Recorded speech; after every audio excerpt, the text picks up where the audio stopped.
Bonjour. Et si la meilleure façon de raconter un parcours, ce n'était pas juste avec des mots, mais avec une carte? C'est ce qu'on va explorer aujourd'hui. On plonge dans les récits du tiers-espace pour découvrir une toute nouvelle façon de voir nos vies. Pensez-y une seconde. Le CV classique. Une liste de dates, de postes, n'est-ce pas? Bon. Et si, à la place de cette liste, on avait un monde entier exploré? Une carte vivante, interactive, où chaque endroit, chaque point raconte un bout de notre histoire. Ça change tout, non? Voilà, c'est cette idée qui nous pousse à regarder au-delà du CV tout plat qu'on connaît. Il est vraiment temps de se demander pourquoi nos histoires personnelles méritent, une toute nouvelle dimension. Une dimension beaucoup plus riche, plus profonde. Et là, le contraste est frappant. D'un côté, le CV traditionnel, linéaire, du texte, c'est statique, ça liste ce qu'on a fait. De l'autre, ce qu'on appelle le vitae géographique ou GV. Et là, tout change. C'est spatial, c'est interactif, ça évolue. Ça ne liste pas seulement, ça raconte une histoire. On passe du quoi et quand au où et pourquoi. C'est ça la clé. On transforme une simple liste en un réseau de lieux et d'expériences qui nous ont vraiment construits. Alors, pour construire un vitae géographique comme ça, il faut un changement de mentalité.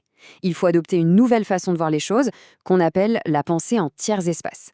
C'est vraiment le concept fondamental qui va nous permettre de libérer toute la puissance de cette perspective géographique sur nos propres vies. Et cette idée, elle ne sort pas de nulle part. Elle nous vient du professeur T.H. Culhane de l'USF, qui a lui-même été inspiré par son propre prof, le grand géographe Ed Soja de l'UCLA. Pour Culhane, c'est vraiment le cœur de sa pensée.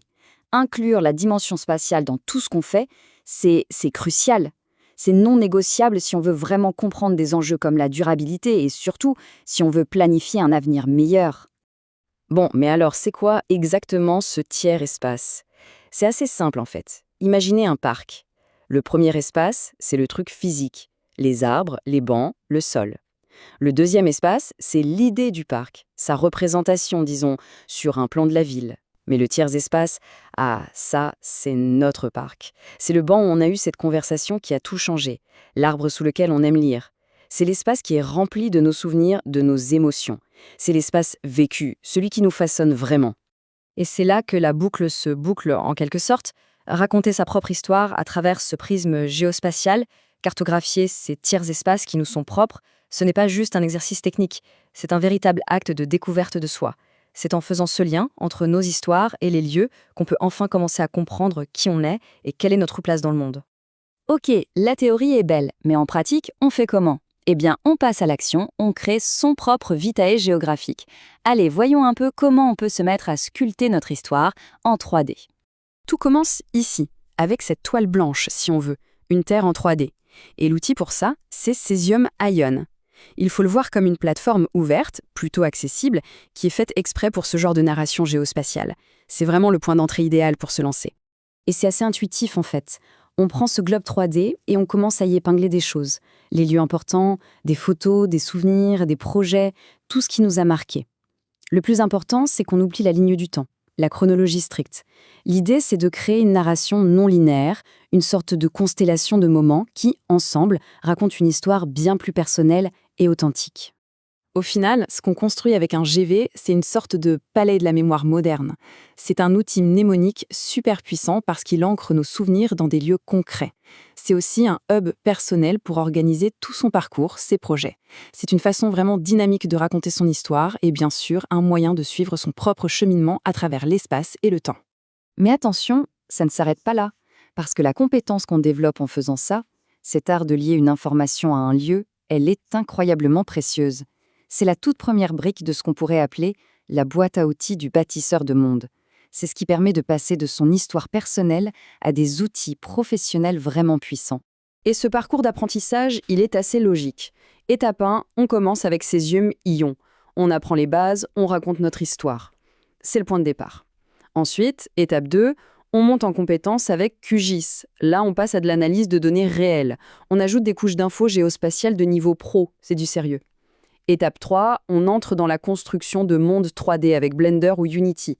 On prend toutes ces données et on les transforme en modèles interactifs, presque comme dans un jeu vidéo. Et enfin, l'étape 4, avec une plateforme comme spatial.io, on ouvre la porte. On peut se retrouver à plusieurs dans ces mondes virtuels pour collaborer en RV. Chaque étape construite sur la précédente, c'est un vrai chemin. Et ce qui est génial avec ce workflow, c'est que ça démocratise la création de mondes numériques. Avant, c'était réservé à des experts. Mais là, en combinant la précision des logiciels de cartographie pro avec la puissance visuelle des technologies de jeux vidéo, on rend la planification de haut niveau, la visualisation de projets complexes, accessible à beaucoup plus de monde. Et c'est ça qui nous amène à la vision finale, au but ultime de toute cette démarche. Comment on passe de la cartographie de son histoire perso, le jeu, à la cartographie de nos avenirs en commun. Du jeu au nous. Le résultat concret de ce travail, c'est souvent ce qu'on appelle un jumeau numérique. Alors c'est quoi ? Imaginez une réplique virtuelle exacte d'un quartier, d'une ville. Un modèle interactif où toute une communauté peut littéralement entrer pour voir des données, simuler des scénarios, genre l'impact d'un nouveau parc, et planifier l'avenir avant même de commencer les travaux. Parce qu'en ajoutant le temps, les données interactives à nos mondes 3D, on ne fait plus que cartographier le passé, on se donne les moyens de concevoir l'avenir, ensemble. On se dote d'un véritable laboratoire pour le futur, un espace où on peut tester, simuler et co-créer les mondes dans lesquels on a envie de vivre. Et ce processus, il a un nom un peu complexe, mais l'idée est puissante. Ça permet la création de lieux euchroniques. En gros, ça veut dire qu'on peut habiter des simulations de futurs souhaitables.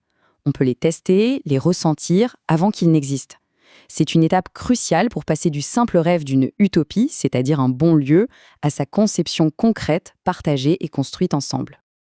Alors la question qui reste, c'est celle-là. Si chacun d'entre nous a la capacité de cartographier son propre passé d'une manière aussi profonde, imaginez un instant. Quels sont les avenirs qu'on pourrait alors commencer à construire tous ensemble ?